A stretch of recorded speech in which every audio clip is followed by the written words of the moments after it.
Next practical is pH meter. Previous practical में हमने potentiometer को यूज किया था और पोटेंशियोमीटर को यूज करके हमने मोहर सॉल्ट की स्ट्रेंथ निकाली थी। वो एक टाइट्रेशन थी, मोहर सॉल्ट वर्सेस KmNO4। टाइट्रेशन करके हमने मोहर सॉल्ट की स्ट्रेंथ निकाली थी यूजिंग पोटेंशियोमीटर। अब हम यूज करेंगे हमारा पीएच मीटर। इसमें हमें पीएच निकालनी है एसिडिक बफर सोल्यूशन की। ऐसा ही हमारे पास एक सिमिलर प्रैक्टिकल है जिसमें हम क्या यूज करेंगे, बेसिक बफर सोल्यूशन, और उसकी पीएच को कैलकुलेट करेंगे। पहले बात करते हैं पीएच क्या होती है। PH is negative logarithm of H positive ion. इसे हम क्या कहते हैं, इसका पीएच वैल्यू। जो पीएच वैल्यू होती है वो हमारी 0 to 14 के हम स्केल पे नोट करते हैं। इसमें जो 7 वैल्यू होती है वो हमारी क्या आती है, न्यूट्रल। नेक्स्ट 7 to 14 में हमारे बेस आते हैं सारे, और 0 to 7 में हमारे सारी क्या आती है, एसिड्स की वैल्यू। ठीक है, जितना स्ट्रॉन्ग एसिड होगा उतनी ही 0 के अराउंड उसकी क्या होगी, वैल्यू होगी, और जितना स्ट्रॉन्ग बेस होगा 14 के अराउंड उसकी क्या होगी, वैल्यू। 7 में 4 के न्यूट्रल, ना तो वो एसिडिक हो ना ही वो क्या हो, बेसिक। दूसरी टर्म हम यहाँ यूज करें बफर। अभी बफर क्या होते हैं, बफर एक ऐसे सोल्यूशन होते हैं जिनमें हम कुछ अमाउंट ऑफ एसिड ऐड करें या कुछ अमाउंट ऑफ बेस ऐड करें, उनके पीएच पे कोई फर्क नहीं पड़ता, उन्हें हम क्या कहते हैं, बफर सोल्यूशन। ठीक है, बफर मतलब जैसे डफर होते हैं, डफर को कुछ भी कहने से फर्क नहीं पड़ता, ऐसे ही बफर मतलब वो सोल्यूशन जिसमें एसिड ऐड कर लो या बेस ऐड कर लो, उसकी पीएच पे कोई फर्क नहीं पड़ता, उन्हें हम क्या कहते हैं, बफर सोल्यूशन। तो यहाँ पे हमें एक ऐसा बफर बनाना है, फिर उसके पीएच को नोट करना है और उसको कंपेयर करना है उसकी थ्योरेटिकल वैल्यू के साथ।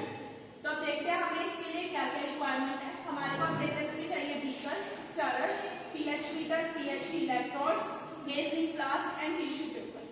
इन सब की हमें क्या रिक्वायरमेंट है। केमिकल्स में हमें चाहिए बफर सोल्यूशन। ये स्टैंडर्ड बफर सोल्यूशन हो गए हमारे पास।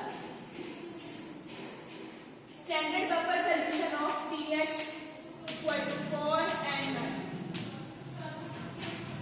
जो स्टैंडर्ड होते हैं, हमें ऐसे दो सोल्यूशन चाहिए, 4, 9, आप 9, 11, 4, 11 कोई भी ले सकते हो।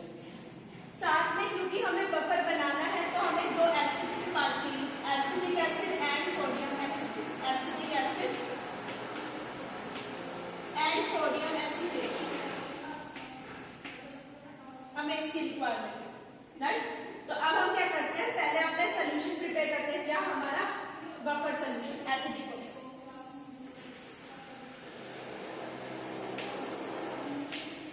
मैंने क्या लेना है, एसिडिक बफर प्रिपेयर करने के लिए एक लेना है एसिटिक एसिड और एक लेना है सोडियम एसिटेट। हमें पता है ये क्या होता है, लिक्विड स्टेट में एग्जिस्ट करता है, ये हमारा सॉलिड होता है। जब मैं इसे डिसोसिएट करूंगी तो इससे एक आएगा CH3COO negative ion plus H positive ion. जब इसे करूंगी तो आएगा CH3COO negative ion plus Na positive ion. तो दोनों के केस में ये आयन क्या है, कॉमन है, और ये दूसरा आयन। तो यहाँ पर ये शो करता है कॉमन आयन इफेक्ट। एक आयन क्या हो गया, कॉमन हो गया। अब इन दोनों की मिक्सिंग पे मेरे पास बफर बनेगा। जब मैं उसमें एसिड ऐड करूंगी तो एक पार्ट से क्या कर देगा, न्यूट्रलाइज कर देगा। जब बेस ऐड करूंगी तो ये OH इसका वाटर इससे क्या करेगा, न्यूट्रलाइज कर देगा। तो ना उसे एसिड का असर होगा ना ही उसे बेस का असर होगा, तो वो हमारा क्या बन जाएगा, बफर सोल्यूशन। अब बनाना कैसे है, इन दोनों का मुझे बनाना है 1 मोलर सोल्यूशन, एक इसका और एक इसका। ठीक है, इन दोनों का अमाउंट अभी हम बनाएंगे 100 ml। 100 ml दोनों सोल्यूशन बनाएंगे, फिर इन्हें मिक्स कर देंगे। मिक्स करने के बाद जो सोल्यूशन आएगा वो मेरा क्या बन जाएगा, एसिड। अब बनाने के लिए हम क्या करेंगे, इसे सबसे पहले एसिटिक एसिड का सोल्यूशन बनाते हैं। क्योंकि ये लिक्विड है तो लिक्विड के लिए हम यहाँ पे लिक्विड इक्वेशन यूज करेंगे, M1V1 = M2V2। मुझे कितने मोलर का बनाना है, 1 का। कितनी ml वॉल्यूम बनानी है, 100 ml, तो 1 × 100 आ गया इक्वल टू। अब इधर वाले पार्ट पर अब क्योंकि लैब में भी तो लिक्विड स्टेट में, तो किसी ना किसी मोलैरिटी का लैब में भी होगा, तो मैंने वो भी वैल्यू यहाँ पर नोट कर दी जो कि 7 होगी, इनटू उसकी कितनी वॉल्यूम लेनी है मुझे ये फाइंड आउट करना है। जब मैं इसे सॉल्व करूंगी मेरे पास रिजल्ट आएगा 5.9 ml। मीन्स मुझे 5.9 ml लेके उसको 100 ml बनाना। लिक्विड था, मैंने उसकी अमाउंट निकाला। दूसरा क्या है, सॉलिड। 1 मोलर सोडियम एसीटेट का सोल्यूशन। तो सॉलिड का फॉर्मूला लगाओ, m is equal to W by molecular weight 2000 upon 100, क्योंकि मुझे वॉल्यूम बनानी है 100, यहाँ वॉल्यूम होती है। कितना बनाना है 1, वेट मुझे निकालना है मॉलिक्यूलर वेट, इसका मॉलिक्यूलर वेट निकालो, कार्बन का 12, हाइड्रोजन का 1, ऑक्सीजन का 16, इन सारों को प्लस करेंगे सोडियम की वैल्यू को, तो हमारे पास इसकी वैल्यू आ जाएगी, हमारे W की वैल्यू आ जाएगी जो आएगी हमारी 82, और यहाँ पे पुट करने के बाद हम इसका रिजल्ट निकालेंगे 8.2 ग्राम। जब आप इसे सॉल्व करोगे हमारा आंसर आ जाएगा 8.2 ग्राम। ठीक है, तो इतना मुझे क्या ले लेना है, सॉल्व ले लेना। डन, मेरी कैलकुलेशन होगी। अब मैं पहले प्रिपेयर करती हूँ एसिडिक बफर का सोल्यूशन। इसके लिए हम क्या करेंगे, एक मेजरिंग सिलेंडर लेंगे, उस सिलेंडर में हम 5.9 ml एसिटिक एसिड को मेजर कर लेंगे। मेजर करने के बाद हमारे पास एक मेजरिंग फ्लास्क होती है, हम उस फ्लास्क में सोल्यूशन को डालेंगे, इसको 5.9 ml को, और उस पे एक मार्क होता है, जैसे पिपेट पे मार्क होता है बिल्कुल वैसे ही, उतना वॉल्यूम हम किसकी डालेंगे, वाटर की डालेंगे।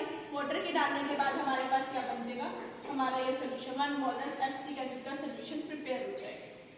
सॉलिड के लिए क्या करना है, ये सॉलिड है, आप वेइंग करोगे वेइंग मशीन पे 8.2 ग्राम सोडियम एसीटेट। उसे लेने के बाद आप उसे बीकर में ट्रांसफर करोगे, बीकर में उसे 10 to 20 ml में पहले डिसॉल्व कर दो, ताकि हमारे पास एक सोल्यूशन बन जाए। 10 to 20 ml में डिसॉल्व करने के बाद अगेन उसे मेजरिंग फ्लास्क में शिफ्ट करोगे और उसकी वॉल्यूम कितनी कर दोगे, 100 ml, तो हमारे पास 2 सोल्यूशन प्रिपेयर हो जाएगा। फिर आप 20 ml इसका लोगे और 20 ml इस सोल्यूशन का, दोनों का 20 ml ले लिया और दोनों को मिक्स कर दिया, ये हमारा क्या बन जाएगा, एसिडिक बफर सोल्यूशन। उसको लेबल कर दो एसिडिक बफर। ठीक है, वेइंग कर ली, कैलकुलेशन करने के बाद हमारा सारा रिजल्ट आने के बाद हमने सोल्यूशन प्रिपेयर कर लिया, क्या बन गया, एसिडिक बफर। अब हम एक पार्ट कर चुके हैं कि to prepare acidic buffer solution, हमने इतना प्रिपेयर कर लिया। अब हमें क्या निकालना है, उसकी पीएच और उसे स्टैंडर्ड वैल्यू से क्या करना है, कंपेयर करना है। इसके लिए हम यूज करेंगे हमारा अपरेटस पीएच मीटर, ये हमारा पीएच मीटर होता है। ठीक है, पीएच मीटर है, लास्ट टाइम हमने पोटेंशियल यूज किया था, ये इसकी डिस्प्ले है। ठीक है, यहाँ पर हमारी रीडिंग्स आ जाएंगी, ये यहाँ पर ये टेम्परेचर के लिए नॉब होती है, जिसे हम रोटेट करके टेम्परेचर सेट कर सकते हैं। ये एक नॉब है डिस्प्ले को सेट करने के लिए। यहाँ पर 2 नॉब्स हैं, इस टाइम ये बाहर है, बाहर का मतलब है स्टैंड बाय एंड पीएच, और जब मैं इसे प्रेस कर दूंगी, अभी अंदर है, इसका मतलब है मिलीवोल्ट, और यहाँ पे इसका मतलब है रीड। ठीक है, बिकॉज मुझे पीएच नोट करना है तो मैं इसे पीएच पे सेट करूँ, बाहर रहेगा पूरे प्रैक्टिकल में, इसे आप चेंज नहीं करोगे। इसे आप चेंज करोगे स्टैंड बाय या रीड, डिपेंड कि आप रीडिंग पर एडिशन कर रहे हो या रीडिंग पढ़ने वाले हो। ठीक है, उसके ऊपर ऐसे ही हमारे पास ये इलेक्ट्रोड्स है, ये हमारी ग्लास इलेक्ट्रोड है जो हम पीएच मीटर में यूज करते हैं। ठीक है, ये लास्ट टाइम हमने प्लैटिनम एंड कैलेमल इलेक्ट्रोड को यूज किया था। इस इलेक्ट्रोड के पीछे ये नॉब है लगाने के लिए, हमारे अपरेटस में बैक साइड पर यहाँ पे, इस पे आप इस इलेक्ट्रोड को फिक्स कर दोगे। फिर आपने क्या करना है, अपरेटस ऑन करना है, इलेक्ट्रोड आपने फिक्स कर दी, यहाँ पर आपने इसे पीएच पे रख दिया, टेम्परेचर आपने 25 डिग्री सेट कर दिया। अब हमने लेना है अपना प्रैक्टिकल के लिए बफर सोल्यूशन, pH 4 और 9 का सोल्यूशन। pH 4 और 9 का सोल्यूशन कैसे बनाते हैं, इसके स्टैंडर्ड कैप्सूल्स आते हैं, इन्हें आपने वाटर में डिसॉल्व करके 4 और 9 का सोल्यूशन बना लेंगे। ये दोनों स्टैंडर्ड है, इनको हम यूज करेंगे हमारे अपरेटस को सेट करने के लिए, सेटिंग के लिए, और इस वाले को यूज करेंगे अपनी रीडिंग नोट करने के लिए। अब सब कुछ हो गया, इसकी सेटिंग होगी, 2 सोल्यूशन 4, 9 के बन गए, उन्हें लेबल कर दिया, और एक बफर का बन गया, उसे लेबल कर दिया। इलेक्ट्रोड लगाई, पीएच को सेट कर दिया, टेम्परेचर को सेट कर दिया। अब इलेक्ट्रोड को सबसे पहले डिप करो पीएच नंबर 4 के सोल्यूशन। जैसे 4 करोगे आपने यहाँ पे इसे क्या कर देना, रीड कर देना। इस टाइम ये स्टैंड बाय पे है, बाहर मैंने प्रेस किया तो ये क्या हो गया, रीड हो गया। जैसे ही आप रीड करोगे डिस्प्ले में कुछ रीडिंग आ जाएगी, आपने उस रीडिंग को, क्योंकि आपने पीएच नंबर 4 में डिप किया, तो आप इस नॉब को रोटेट करके उसे 4 पे सेट करोगे। 4 पे आ गई रीडिंग, एक बार सेटिंग होगी, इसे स्टैंड बाय करो। इलेक्ट्रोड को सोल्यूशन से निकालो, इलेक्ट्रोड को वॉश करो, टिश्यू पेपर की हेल्प से अच्छे से साफ करो, साफ करने के बाद उसे पीएच नंबर 9 में डिप करो, 9 में डिप करोगे, इसे रीड करोगे तो यहाँ 9 आ जाएगा, 9 के राउंड रीडिंग, ठीक है। अगर ऐसा आ जाता है तो इसका मतलब आपका अपरेटस क्या हो गया, सेट हो गया। आप उल्टा भी कर सकते हो, आप पहले 9 में डिप करो, डिस्प्ले में 9 सेट कर लो, उसके बाद 4 में डिप करके चेक कर लो, ठीक है। एक बार सेटिंग होगी, सेटिंग होने के बाद अपनी इलेक्ट्रोड को निकालो लाइन से, अच्छे से वॉश करो, टिश्यू पेपर से क्लीन करो, इसको डिप करो अपने बफर में और यहाँ पे रीड पे क्लिक करो। रीड पे करने के बाद जो रीडिंग आएगी उससे नोट डाउन करो। ये आपकी ऑब्जर्व वैल्यू आ जाएगी पीएच, इस टेबल में यहाँ पे पुट करो पीएच ऑफ ऑब्जर्व। डन। तो मैंने बफर बना लिया, बफर की पीएच नोट कर दी। अब क्या कहता है, कंपेयर भी करो इसे। तो अब हम इसे क्या करेंगे, रिजल्ट पे कंपेयर करेंगे।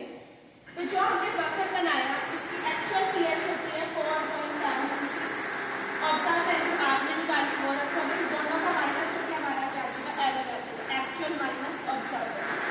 ये इक्वेशन रिजल्ट हमने हेंडरसन इक्वेशन से निकाली, ठीक है, क्योंकि हमने एक सॉल्व किया था और एक बेस किया था, तो हेंडरसन इक्वेशन से हम इसकी वैल्यू को फाइंड आउट करेंगे। ये हमारा एक पार्ट का प्रैक्टिकल था जिसमें हमने एसिडिक बफर को बना के उसकी पीएच को नोट किया। सिमिलर वे से हमारे पास एक और प्रैक्टिकल है, उसमें हमारे को क्या करना है, एसिडिक की जगह क्या बनाना है, बेसिक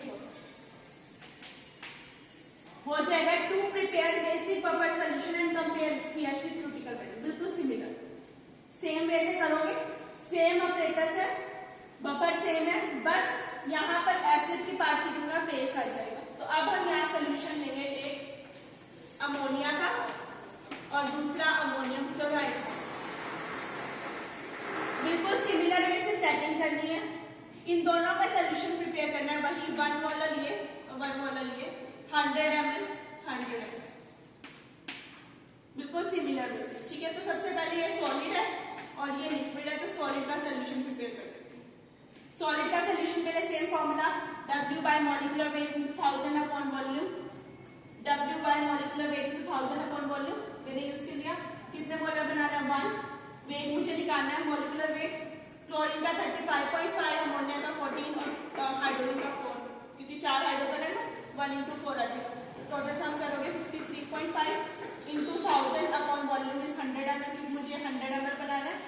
ये रखा, कैलकुलेट कर लिया तो मेरा ये 5.35 ग्राम। डन। अब प्रिपेयर करते हैं अमोनिया का सोल्यूशन। अमोनिया लिक्विड स्टेट में होता है, तो हमें तो ये फॉर्मूला यूज करना चाहिए था, बट ये फॉर्मूला मैंने तभी यूज किया था जब मुझे ये पता था कि मेरा स्टैंडर्ड सोल्यूशन कितने मोलर का, ठीक है। बट अमोनिया के केस में हमें ये नहीं पता था कि जो स्टैंडर्ड लैब में हमारा सोल्यूशन है वो कितने मोलर, क्योंकि उस बोतल के ऊपर जो लैब में हम यूज करते हैं उस बोतल में लिखा है 25% अमोनिया सोल्यूशन। कोई एम वगैरह मोलर में नहीं लिखा कि कितने मोलर है, या तो 25% लिखा है। इसका मतलब क्या, 25/100 मींस सॉलिड पार्ट देखा जाए तो 25 पार्ट क्या है सॉलिड का और 100 पार्ट क्या हॉट हो गया।